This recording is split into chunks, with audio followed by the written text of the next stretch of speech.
बख्शी साहब क्या कह रहे हैं, जरा मैं चाहूंगी आप और अब्दुल समद साहब सीधे आपस में ही बात करें। जी अब्दुल साहब। साथी पैनलिस्ट वो आराम से बात कर रहे हैं, आप उनको भी तो बोलने दें। तो आप भी चुप कर जाए ना राजा साहब को। अरे रुकिए ना, अब्दुल समद साहब को भी तो बोलने दीजिए। जी अब्दुल साहब बात पूरी करें अपनी।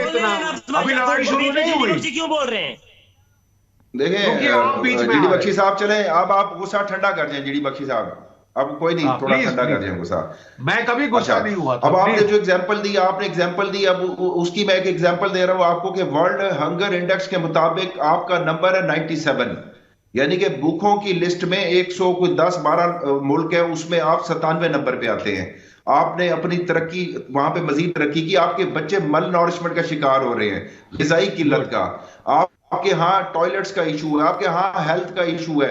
जब आप डिफेंस प्रोक्योरमेंट में जाएंगे, एक तरफ आप चाइना को डैटर करने के लिए S-400 S-500 पे जाएंगे, तो ये मुझे खाने का मसला नहीं है, हम तो एग्रीकल्चर स्टेट है, आपका तो पंजाब से जाता होगा, हमारा तो पूरा पाकिस्तान अल्हम्दुलिल्लाह से कोई वो भूखों की लिस्ट में भी नहीं आता, कुछ उसमें वो भी मसले मसाइल नहीं है। इकोनॉमी का मसला जरूर है, जो कि आपको भी 90s में बहुत आपको तनख्वाह देने के पैसे नहीं रहे थे। तो आप वो मिसाल अपने ऊपर लेके जाएं कि आप मिलिटरीली ना कश्मीर को ज्यादा देर तक कायम रख सकते हैं, ना आप जो है ना चाइना को, आप चाइना का मुकाबला कभी भी नहीं कर सकते, ये आप जानते हैं। जी बख्शी साहब जवाब दें। चाइना का मुकाबला कभी नहीं कर सकते। अब मैं जवाब दूं साहब, अब्दुल समद साहब, मैं अब जवाब दे दूं। Valid point you have made. First of all, ये रैशनल तरीका है डिस्कस करने का।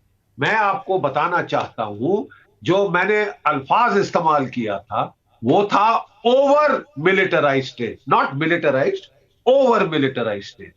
भारत का जो जीडीपी है वो 1.3 ट्रिलियन है और वो 5 ट्रिलियन की तरफ जा रहा है। ठीक है साहब? So we are not over militarized, we are spending less than 1.5% of our GDP on defence. ठीक है साहब? हमारे पास स्कोप है 3% तक जाने का। We are not spending as much as we really should be.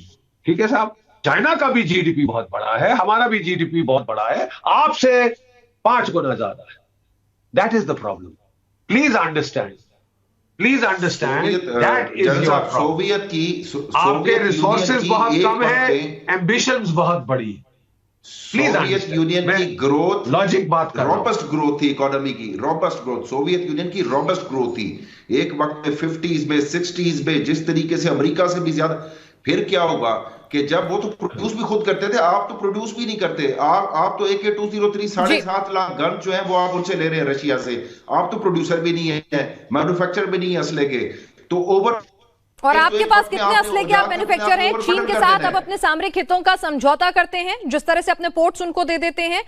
आपने कितने असले बना दिए? हमारे यहाँ तो मेक इन इंडिया के तहत बहुत कुछ हो रहा है, आपने क्या क्या काम कर दिया साहब? सेकेंड हैंड हथियारों की खरीद। बख्शी साहब आप कम से कम बगैर चीख चिल्लाए, खाक शाक और क्या क्या मट्टी मुंह में डाले बोल रहे हैं। Let me answer him logically. He is using logic, correct. देखिए, हमारा जो फॉरेक्स रिजर्व्स है 650 बिलियन डॉलर है। We can afford to buy the weapons जो हम खरीद रहे हैं। आपकी प्रॉब्लम है that you are going beyond your economic limits, you are going into imperial overstretch, overreach and overmatch. That is what all I was saying. आप overstretch कर रहे हैं। हमारा स्ट्रेच जो है 1.5 जो है वो it is a very stable figure, 1.5% of the GDP. आपकी जीडीपी आपको ज्यादा देता है, आप कितना ज्यादा फैला सकते हैं। बताइए साहब, जवाब दे दीजिए। जल साहब सिंपल सी बात है, इसको आप समझते हैं, सिक्योरिटी डिलेमा को समझते हैं आप। ये समझते हैं कि देखें, आपकी एक स्टेबिलिटी इंस्टेबिलिटी पैराडॉक्स को भी आप समझते होंगे। अगर आप स्टेबल ज्यादा होंगे और हम अगर अनस्टेबल होंगे तो ये जो इक्विलिब्रियम है ये डिस्टर्ब होगा। आप जब खरीदेंगे S-400, हम और खरीदेंगे, हम भी खरीदते जाएंगे, हमने बैलेंस ऑफ पावर करना है आपके साथ, आपको डेटर करना है, फिर हम न्यूक्स में जाएंगे। तो अगर आप ज्यादा खरीदते जाएंगे, इसका मतलब है कि आप एक कमजोर इकोनॉमी वाले बंदे को मजबूर कर रहे हैं कि वो आपके मुकाबले में आप बैलेंस रखने के लिए वो अपने ऊपर बर्डन डाले। और जब हमारी इकोनॉमी नीचे जाएगी याकूब साहब, पाकिस्तान हमें मजबूर नहीं कर रहा है कि जब लगातार वो आतंकी संगठन भेजता है, कश्मीर में अनरेस्ट फैलाने की कोशिश करता है, बार बार हमारी स्टेबिलिटी खराब करता है, आतंकी गुटों को स्पॉन्सर करता है, तब वो हमें मजबूर नहीं कर रहा है। एक मिनट बेटा, जी बख्शी साहब आप जवाब दें, ये मेरे दिमाग में एक बात आई, मैंने कही। जी बिल्कुल बिल्कुल, थैंक यू बेटा, आपने बहुत सही कहा। याकूब साहब, मैं आपसे फरमाना ये चाहता हूं कि यूनाइटेड स्टेट्स की कॉन्शियस स्ट्रैटेजी थी, सुन लेना, कॉन्शियस स्ट्रैटेजी थी अगेंस्ट द सोवियत यूनियन कि मिलिट्री कंपटीशन में एंगेज करे टू एन एक्सटेंट कि वो जो over militarise state economically collapse हो जाए। जो मेन कमोडिटी थी सोवियत इकोनॉमी की थी वाज ऑयल। आपको याद होगा ऑयल शॉक के बाद 1980 की दशक में यूनाइटेड स्टेट्स ने ऑयल ग्लट पैदा करी। उन्होंने सऊदी अरेबिया को मजबूर किया कि ऑयल सस्ता करे। सोवियत इकोनॉमी की साहब कमर टूट गई। जो नेशन स्टेट्स हैं वो इकोनॉमिकली कोलैप्स होती हैं। We just have to do the same strategy, engage you in a military competition. आपकी फौज आपको तबाह कर दी क्योंकि वो, लेकिन आपने सिक्योरिटी डिलेमा का जवाब नहीं दिया। इक्विलिब्रियम जब डिस्टर्ब होगा, जब उसका जवाब। Absolutely right. Now can I with your permission answer? देखिए, जो सिक्योरिटी डायलेमा है is because of आपकी सोच में न्यूक्लियराइजेशन की जो स्टेबिलिटी आती है दोनों साइड्स में, आपका कहना यह है कि at the asymmetric level it gives you an opportunity to destabilize. That is the misconception. ये कारगिल में आपने देखा कि न्यूक्लियर अम्ब्रेला ने 3 महीने की लड़ाई में कुछ नहीं किया।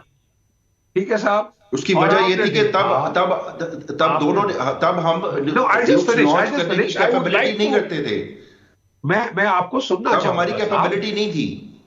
नहीं, देखिए मैं बताता हूं। अभी जब पुलवामा का हुआ और हमने बालाकोट में स्ट्राइक करी, आपकी कैपेबिलिटी थी। Did it stop the strike? ये फिर हमारी न्यूक्लियर डेटरेंस एक लार्ज स्केल वॉर को रोकती है ना, क्योंकि हम एक लार्ज स्केल वॉर को रोकती है।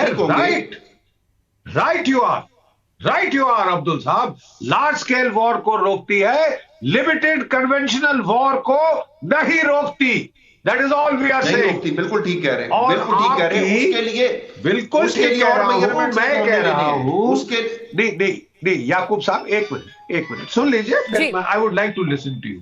याकूब साहब, ये जो है लिमिटेड न्यूक्लियर वॉर अगर हुई, लिमिटेड कन्वेंशनल वॉर हुई, आपकी इकोनॉमी का भट्टा बिठा देगी। That is all that I am. Your weak point is your economy. चलिए अब्दुल साहब, आपको जवाब मिल गया होगा आपका। और इस बीच हमारे साथ एक दर्शक भी है। डर किस बात का है? लास्ट बात, डर इस बात का है कि जब आप लिमिटेड स्टार्ट करेंगे वो एस्केलेट कर जाएगी और हम मजबूर हो जाएंगे, क्योंकि हम कन्वेंशनली आपसे सुपीरियर नहीं है। ये तो बात है कि कन्वेंशनल वॉर में आप सुपीरियर है हमसे। इंडिया एक बहुत बड़ी मिलिट्री पावर है, इसमें तो कोई शक नहीं है।